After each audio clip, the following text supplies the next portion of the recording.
Hi everyone, Aiden here with etrailer.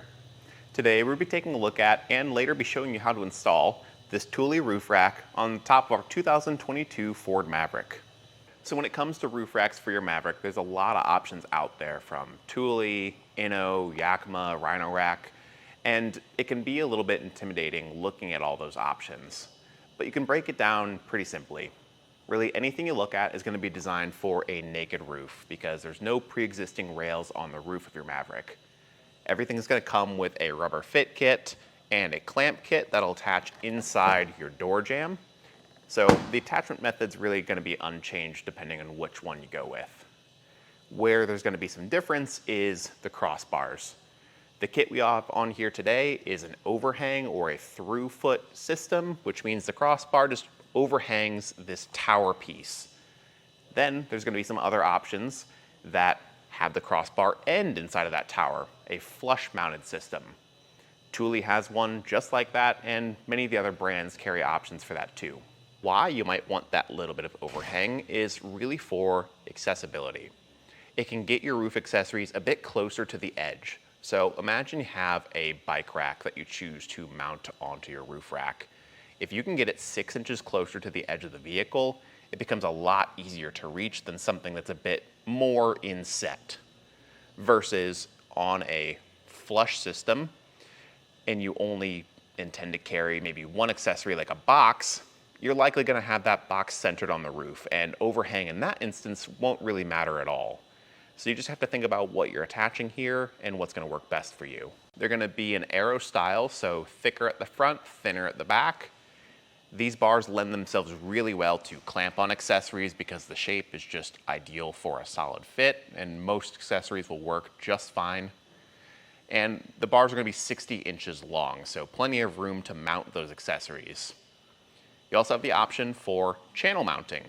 If you open up the end caps, there's going to be a channel protected by some weather strip where your channel mounted accessories will slide into and sit inside. Channel mounting is really helpful for getting those accessories close to the edge because things like your tower aren't going to be a potential point of interference. We can really get those things like that bike rack or ski carrier right up to the edge without worry of it being unsecured or slipping out. And the last piece of our puzzle is the fit kit. That's these rubber pads and the clamp. And it's really the only piece of the whole kit that's custom fit for our Maverick. You can see that really well on this rubber base where it wraps around the lip on our roof here. And the clamps are a perfect length to grab on the inside of our door jambs. Thule does a great job with their fit kits. I've test fit all the different roof rack options here at etrailer, and of the options between Rhino Rack, Yakima, Inno, and Thule, Thule's fit kits are the best, at least on the Maverick here. So if you're looking for really solid fitment, no air gaps, this is the one I'd go with. Some measurements to check out with clearances. From the tallest part of our roof to the underside of the bars, it's going to be about 2.5 inches. That might be a little close in some instances, but it should leave plenty of room for those clamp around accessories, especially if you opt for a low profile option. And from that same point to the top of the bars is going to be 4 inches. That's helpful to know how much height we're adding to our vehicle. Of course, check out whatever accessories you plan on adding.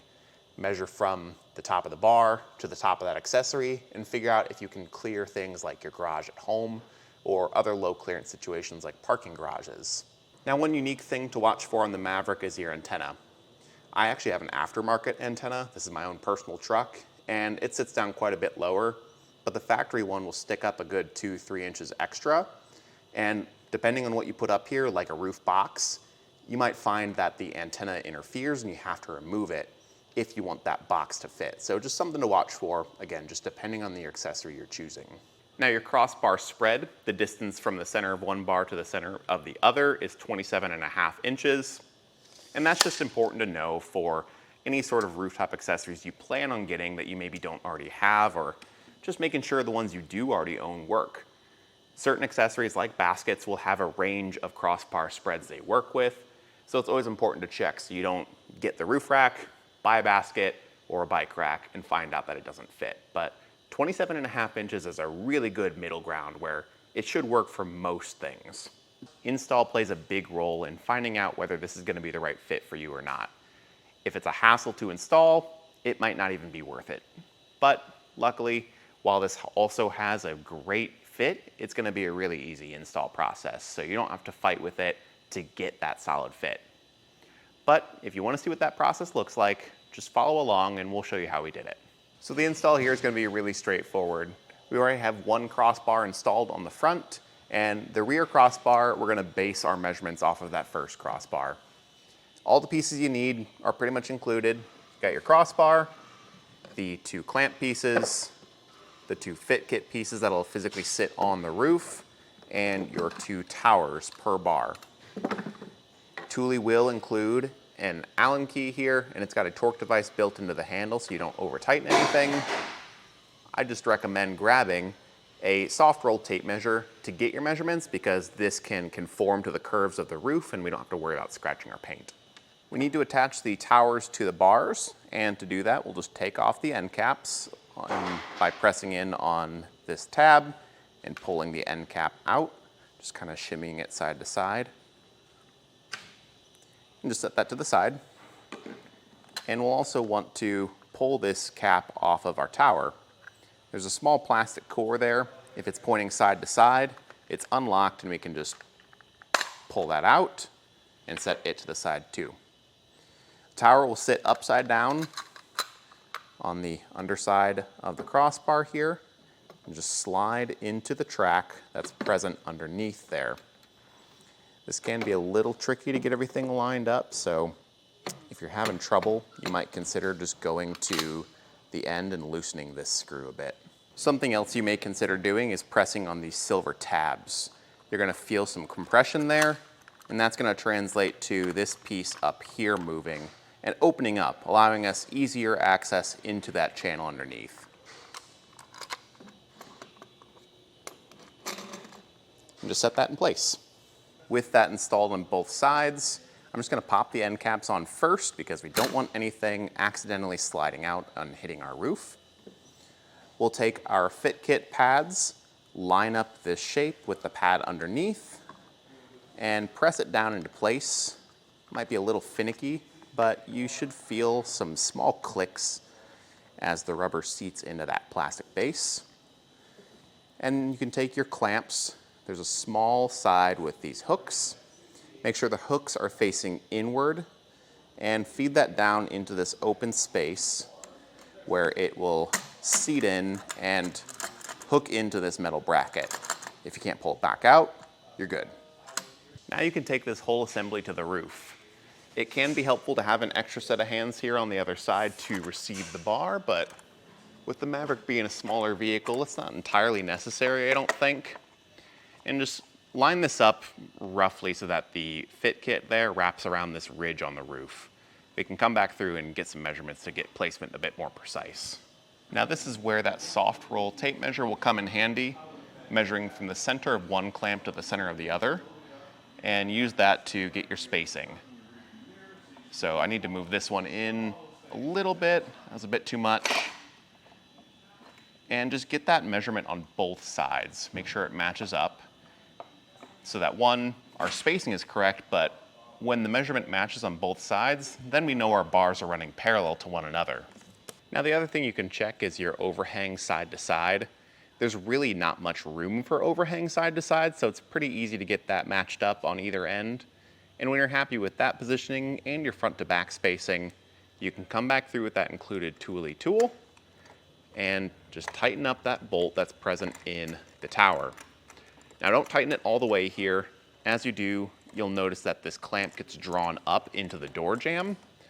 And I really want that to just barely make contact. Right there is great.